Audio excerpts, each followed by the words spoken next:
US Special Envoy Steve Witkoff said that Vladimir Putin had made the concession at the Alaska summit to allow the US and European allies to provide Ukraine security guarantees. He said it was the first time Russia had agreed to that, describing it as a game changer. He added that Moscow said it would pass into law a commitment not to take more Ukrainian territory. We're now joined by our Washington correspondent, Benjamin Alvarez Gruber. Benjamin, what details are known about the security guarantees that could be on the table?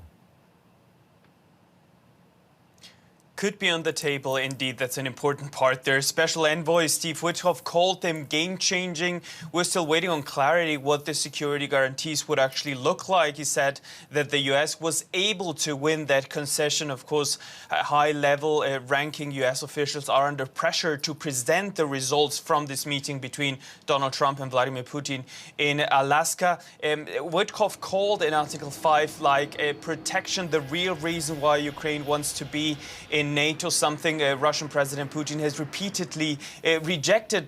While this kind of seems like a workaround to Putin's long-standing objection, we're still waiting to hear on more details and why this would be different for Putin and why he would agree on NATO-style security guarantees and not NATO security guarantees. Now, US Secretary of State Marco Rubio was also at that summit, has been slightly more muted. What should we make of the different messages there coming from the Trump administration?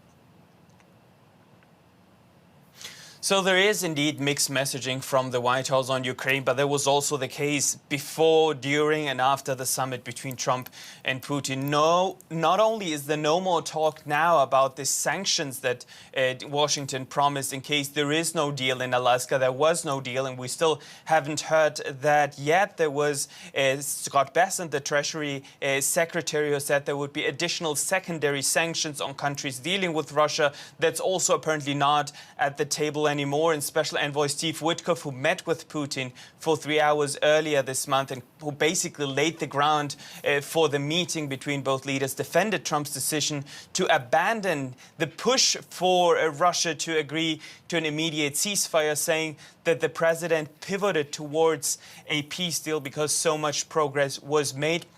But once again, there is no information on what that progress was actually about, apart from this NATO-like security guarantees, and also not clear what the moderation that Witkoff claims to see on the Russian side looks like. Ukrainian President Volodymyr Zelenskyy said that a ceasefire would actually provide some breathing room, he said, to review Putin's demands, saying that it's impossible to do so under the pressure of weapons while the war is still ongoing.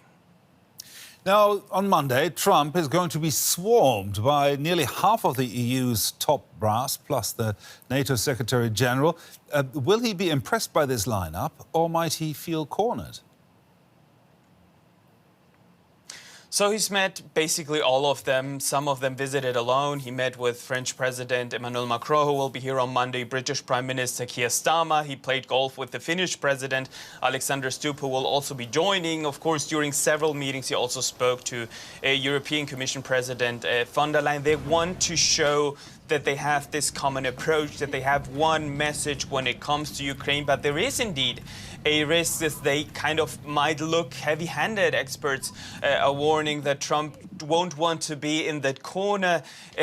Different leaders that want to show their support make clear that it will be up to Ukraine to make decision on its territory. It remains to be seen how this meeting will actually look like, if it will deliver results and not just end up being a symbolic show of unity without advancing this peace deal. But if we look back on the last visit of Volodymyr Zelenskyy in the Oval Office that ended in this shouting match with the Ukrainian president also leaving the White House ground without signing the mineral deal that he was actually here for in Washington, there will be a big difference this time, and that is that US Vice President J.D. Vance is not in Washington. He's currently on holidays in Europe, and that might actually also change the dynamic of this talk between President Trump, who is, of course, under a lot of pressure to get this deal done, and Ukrainian President Vladimir Zelenskyy, who will be joined by this huge group of European leaders and also by the Secretary General of NATO during these talks with the US President on Monday afternoon. It might indeed make a difference. Benjamin Alvarez Gruber there in Washington. Thank you.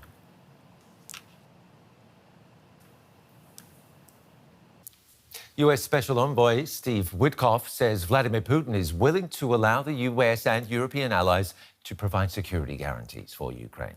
Witkoff says it's the first time Russia has made that concession. Here he's speaking to Fox News Sunday. It means that the United States is potentially prepared to be able to give Article 5 security guarantees, but not from NATO, directly from the United States and other European countries. That is big. I mean, really big. Our political correspondent Bernd Riegert is following developments. Chancellor Merz has been taking the lead together with Starmer and Macron. When it comes to the Ukrainian negotiations, is that something we can also expect to see tomorrow at the meeting with Trump? We don't know exactly who will do the talking tomorrow in the White House, but there's a clear advice from Trump experts: don't let all 8 European leaders talk to Trump. Actually, it has to be very orchestrated, who says what and for how long, because Trump tends to be very impatient in such meetings. So it's clear there was a prep talk, a video conference this afternoon where they discussed who should take over which role. Of course, they will flatter Mr. Trump and tell him how great he is, that he is still trying to reach peace. But the most important message will be that Trump should not believe everything that Vladimir Putin, the Russian leader, obviously is trying to tell him, and that he should object to certain things and that he should not align too much with Russia. But first, there will be a bilateral meeting between President Zelenskyy of Ukraine and President Trump in the Oval Office without the Europeans. So everybody is hoping here that the disastrous pictures from February this year will not repeat themselves, and that Trump and Zelenskyy will come along very positively and very good tomorrow. So aside from who gets to say what on the European level, what do the Europeans want in these negotiations? Well, after this prep talk, I mentioned several leaders have gone public. For example, Emmanuel Macron, the French president, he said Ukraine needs to have a strong army. Ukraine does not want to seize its territories. So he's wording strong statements here in Europe, but he should be careful when he is in the Oval Office tomorrow. I don't think that Trump wants to hear that, actually. And the most thorniest point is exactly the territorial question. So the Europeans have to convince Donald Trump somehow that Ukraine cannot just seize territory and not seize even unoccupied territory to Russia. This is the most important point.